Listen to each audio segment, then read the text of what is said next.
Hello and welcome to my channel.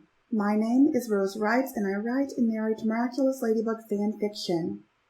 Shout out to KSmile1313 on Twitter for their beautiful artwork. Their info will be linked below. Thank you guys so much for being patient with my uploads.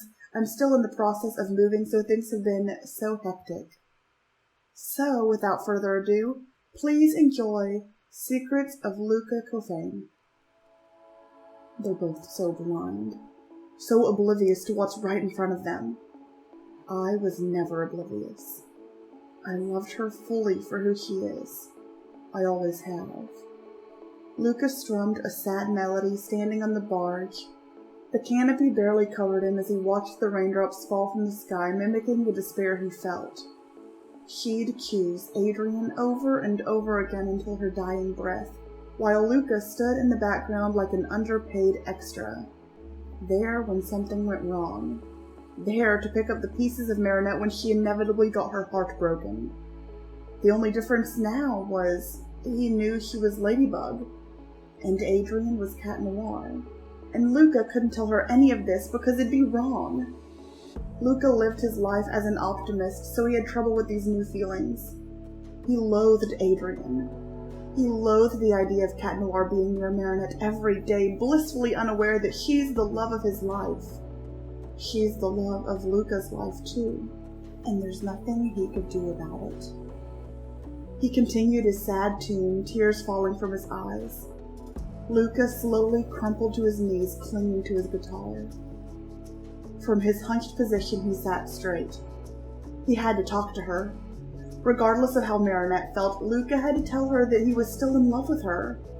It may not change anything, in fact it probably wouldn't, but he had to try for that reason. What if telling her changed everything? With haste, Luka slung his guitar case across his shoulder, taking off in the direction of the bakery. With each footfall, puddles sloshed, soaking the bottom of his jeans and straight through his Converse. He paid no attention. He had to run faster. I have to tell her I still love her.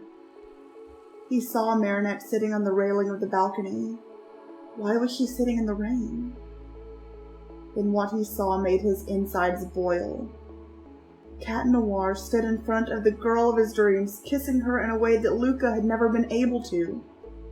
She always ran away. Sure, she did it to save Paris, but it still hurt. And now that charming cat kissed Marinette.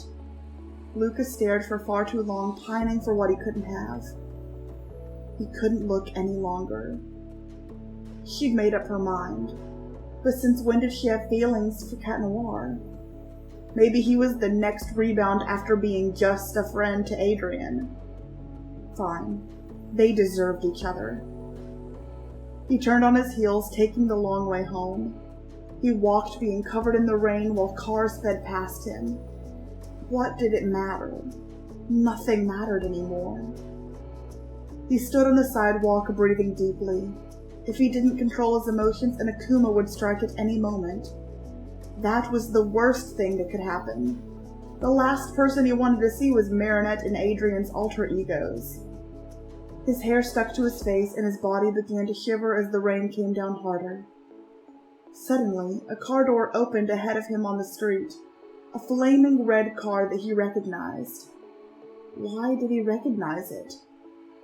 He jogged a few meters, peeking in the car. Luka, what are you doing? It was Kagami, and she looked frustrated.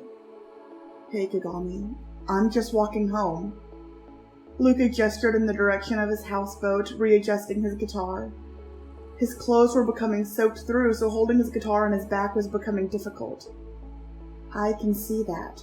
I just meant, what are you doing in this kind of weather? This is the worst storm Paris has seen all year. Her voice was matter-of-fact as usual, but perhaps a little softer. Oh. I went to see Marinette, but found her with Cat Noir. Kissing. So, I feel a bit lost at the moment. Luka typically kept his problems to himself, but he spilled his guts to Kagami so easily. Too easily. I'm sorry, Luka. Kagami interlaced her fingers, peering down at them. Get in. Mother won't be home for a few hours. We need to get you into something dry. Sure.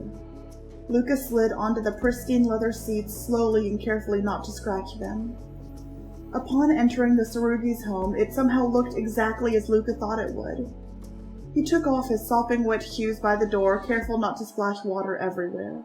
Here, Kagami approached, holding some dry clothes. These belong to my father. He isn't around much. You can keep them if you want. Wow, thanks, Kagami. That's very kind of you. He took the clothes from her hands, lightly brushing against hers. She yanked them back quickly. Don't mention it. I'll make us some tea.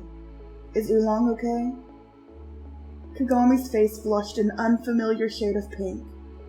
Yeah, perfect. She came back promptly and gestured to a small table with tatami mats.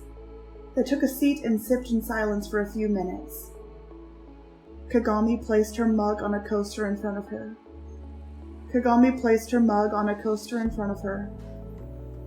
I know how you must be feeling. I dated someone who's emotionally unavailable, always running away, lying. I wanted to be with him more than he wanted to be with me. It gets better. It hurts, but you'll get through it.